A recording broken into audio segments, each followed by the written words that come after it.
ಇನ್ನೊಬ್ಬನ ಬಗ್ಗೆ ಹೇಳೋದ್ರಲ್ಲಿ ಸತ್ಯ ಇರುತ್ತೆ ಒಂದಷ್ಟು.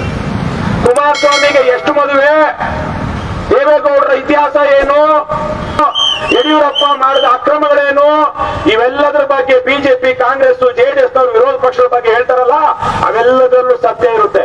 ಆದ್ರೆ ನಾವು ಜನಕ್ಕೆ ಏನು ಮಾಡ್ತೀವಿ ಅಂತ ಹೇಳ್ತಾರಲ್ಲ, ಅದ್ಯಾವುದ್ರಲ್ಲೂ ಸತ್ಯ ಇರೋದಿಲ್ಲ.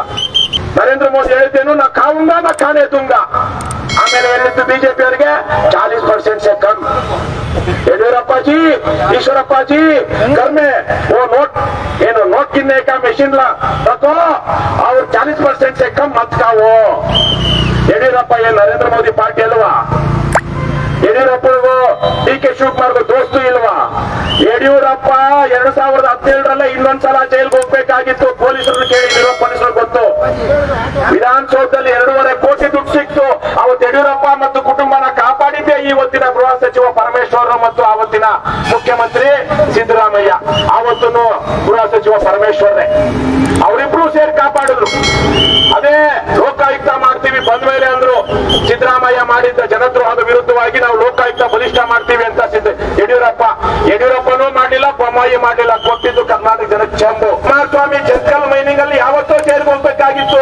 ಅವರಪ್ಪ ದೇವೇಗೌಡರು ಚೆನ್ನಾಗಿ ಗೊತ್ತು ಮಕ್ಕಳ ಹೆಂಗ್ ಕಾಪಾಡ್ಕೊಳ್ಳೋದು ಅಂತ. ಬಟ್ ಇವತ್ತೇನೋ ಹಾಸನದಲ್ಲಿ ಏನೋ ನಡೆದಿದೆ. ಯಾರು ಕಾಪಾಡ್ಕೊಳ್ಳೋದಿಕ್ಕೆ ಆಗೋದಿಲ್ಲ.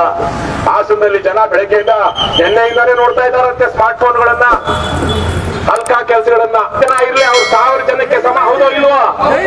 ಖುಷಿಯಾಗಿ ನಗನಗ್ತಾ ಚುನಾವಣಾ ಪ್ರಚಾರ ಮಾಡ್ತಾ ಇದ್ದೀವಿ. ಈ ರಾಜ್ಯದ ಭ್ರಷ್ಟರನ್ನ, ದುಷ್ಟರನ್ನ ಎಡೆಮೂರಿ ಕಟ್ಟಿ ರಾಜ್ಯದಲ್ಲಿ ಮೌಲ್ಯಾಧಾರಿತ ಸಮಾಜ ಮತ್ತು ಮೌಲ್ಯಾಧಾರಿತ ರಾಜಕಾರಣ ನಿರ್ಮಾಣ ಮಾಡುವ ತನಕ ನಾವು ವಿಶ್ರಮಿಸುವುದಿಲ್ಲ. ನಗುತ್ತಾನೆ ಈ ಕೆಲಸ ಮಾಡ್ತೀವಿ.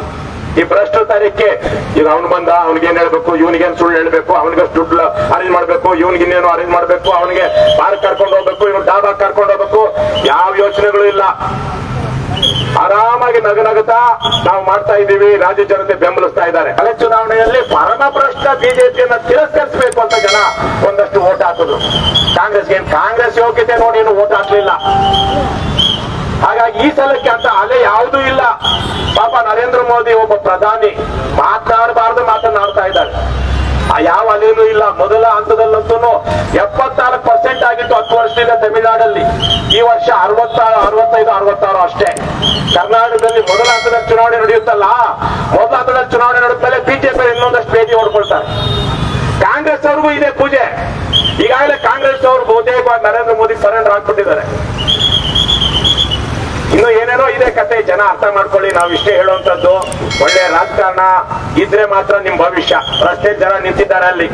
ಇವತ್ತು ಟ್ರಾಫಿಕ್ ಹೇಗಿರ್ಬೇಕು, ನೀವು ಹಾಕೊಳ್ಳೋ ಬಟ್ಟೆ ಹೇಗಿರ್ಬೇಕು, ನಿಮ್ ಪೆಟ್ರೋಲ್ ಎಷ್ಟಿರ್ಬೇಕು, ನಿಮ್ ಮಕ್ಕಳು ಏನು ಓದ್ಬೇಕು, ನೀವ್ ಎಂತ ಉದ್ಯೋಗ ಅಂತ ತೀರ್ಮಾನ ಮಾಡುವಂತದ್ದು ಪ್ರಜಾಪ್ರಭುತ್ವದಲ್ಲಿ ನೀವು ಹಾಕಿರುವಂತಹ ಓಟು.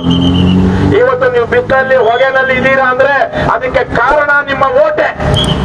ಒಳ್ಳೆಯವರಿಗೆ, ಯೋಗ್ಯರಿಗೆ, ಪ್ರಾಮಾಣಿಕರಿಗೆ, ಸ್ವಾತಂತ್ರ್ಯ ಹೋರಾಟದ ಸಂದರ್ಭದಲ್ಲಿ ಬಂದಂತ ನಮ್ಮ ಪೂರ್ವಿಕರು, ಪುಣ್ಯಾತ್ಮರಂತವರಿಗೆ ನೀವು ಓಟ್ ಹಾಕಿದ್ರೆ ಇವತ್ತು ಇನ್ನೂ ಖುಷಿಯಾಗಿ ದೇಶ ಸಮೃದ್ಧವಾಗಿರ್ತಾ ಇತ್ತು, ಬಡತನ ಹೋಗಿರ್ತಾ ಇತ್ತು, ಜನ ಕೆಚ್ಚು ಹೆಮ್ಮೆಯಿಂದ ಬದುಕ್ತಾ ಇದ್ರು. ಪುರಾರಿಗಳು, ಕೊಂಡ್ರು, ಸಮಾಜಘಾತಕ ಶಕ್ತಿಗಳು, ರೌಡಿಗಳು, ಗೂಂಡಾಗಳು ಜೈಲಲ್ಲಿರ್ತಾ ಇದ್ರು. ಇವತ್ತು ರೌಡಿಗಳು ನೆನ್ನೆ ಎಲ್ಲ ನೋಡ್ತಾ ಇದ್ದೆ. ನಮ್ದೇ ತರಕ್ ಬೈಕ್ ಜಾತ, ಪ್ರತಿಯೊಬ್ಬನು ಪುಂಡ. ಆ ಜಾಥಾದಲ್ಲಿ ಯಾವನು ಹೆಲ್ಮೆಟ್ ಹಾಕಿಲ್ಲ.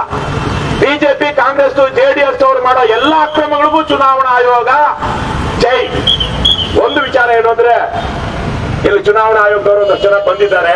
ಅವರಿಗೆ KRS ಪಾರ್ಟಿ ಮಾಡುವಂತ ಕೆಲಸ ಬೆಂಚ್ ಮಾರ್ಕ್. ಅವ್ರು ಹೇಳ್ತಾರೆ ಆ ಬಿಜೆಪಿ ಅವರಿಗೆ, ಕಾಂಗ್ರೆಸ್ ಅವರಿಗೆ, ಅಯೋಗ್ಯರ